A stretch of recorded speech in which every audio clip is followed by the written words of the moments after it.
Assalamualaikum warahmatullahi wabarakatuh. Perkenalkan, kami dari kelompok 7 yang beranggotakan 1. Rizal Febrian Prihantara dengan NIM 205211393. Yang kedua, Ayuna Jelisa dengan NIM 205211394. Yang ketiga, Leni Utami dengan NIM 205211395. Yang keempat, Widya Yulianti dengan NIM 205211396. Dan yang terakhir, Ahmad Izaki Naufal dengan NIM 205211397. Di sini, kami akan mempresentasikan hasil diskusi kelompok kami yang berjudul Epistemologi Teologi Islam, Harun Nasution dan H.M. Rashidi.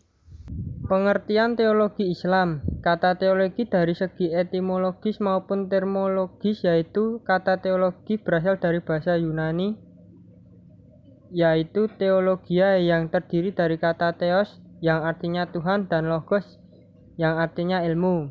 Jadi teologi yaitu ilmu tentang Tuhan atau ilmu ketuhanan. Teologi adalah ilmu yang membicarakan tentang Tuhan dan pertaliannya dengan manusia, baik berdasarkan kebenaran wahyu ataupun berdasarkan penyelidikan akal murni. Kata teologi yang tidak bisa dipisahkan dengan Islam merupakan ilmu yang membahas tentang fakta-fakta dan gejala-gejala agama dan hubungan-hubungan antara Tuhan dan manusia. Teologi Islam adalah ilmu yang secara sistematis membicarakan tentang persoalan ketuhanan dan alam semesta menurut perspektif Islam yang harus diimani dan hal-hal lain yang terkait dengan ajaran Islam yang harus diamalkan guna mendapatkan keselamatan hidup atau dunia dan akhirat. Pemikiran Harun Nasution. 1. Biografi Harun Nasution. Harun Nasution, selanjutnya ditulis Harun, lahir pada hari Selasa, tepatnya pada tanggal 23 September 1919 di Pematang Siantar, Sumatera Utara. 2. Teologi Harun Nasution.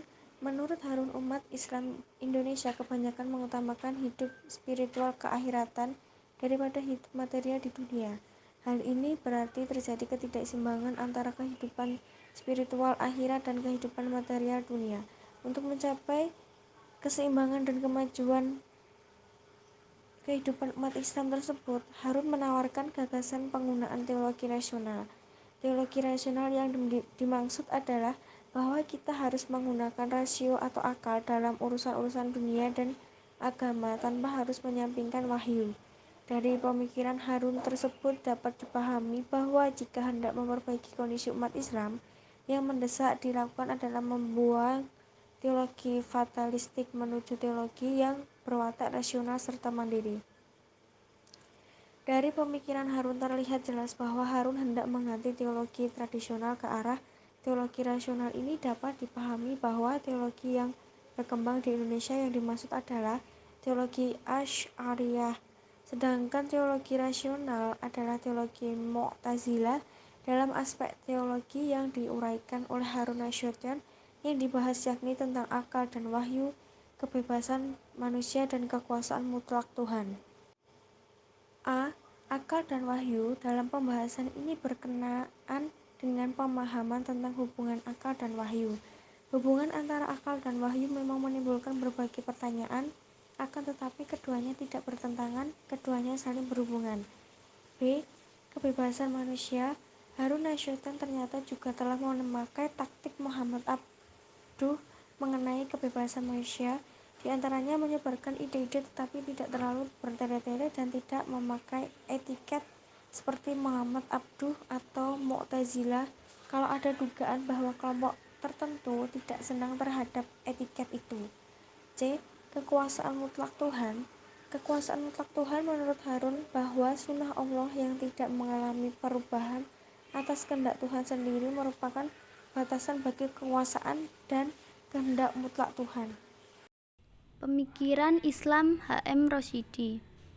Yang pertama, biografi H.M. Rashidi. H.M. Rashidi lahir di Kota Gede, Yogyakarta pada Kamis 20 Mei 1915 atau 4 Rajab 1333 Hijriah. 2. Teologi H.M. Rashidi.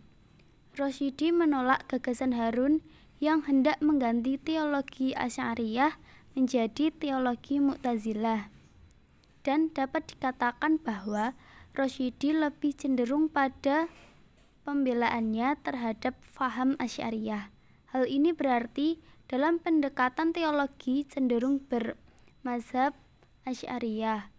Pandangan Rosyidi tentang teologi ini yakni tentang akal dan wahyu, kebebasan manusia, dan keadilan Tuhan. A. Akal dan wahyu. Rosyidi berpendapat bahwa akal tidak mampu mengetahui baik dan buruk. Dengan menganggap akal dapat mengetahui baik dan buruk berarti meremehkan ayat-ayat Al-Quran. Sebagaimana dikutip di atas, hal ini berarti meskipun Rosyidi menyatakan bahwa golongan Asy'ariyah tetap menggunakan akal, namun baginya akal memiliki keterbatasan, karena tentunya wahyu merupakan pedoman utama bagi umat Islam dalam setiap pemikirannya. B. Kebebasan manusia. Kebebasan menurut Rosyidi dapat diartikan dengan kemerdekaan. Rosyidi hendak menjelaskan bahwa manusia memang memiliki kebebasan, akan tetapi kebebasan manusia diperoleh atas kehendak Tuhan. Artinya kebebasan manusia dikendalikan oleh Tuhan. C. Kekuasaan mutlak Tuhan. Menurut Rosyidi, Tuhan memiliki kekuasaan dan kehendak mutlak terhadap perbuatan manusia dan segala sesuatu yang terjadi di alam semesta. Selanjutnya, epistemologi.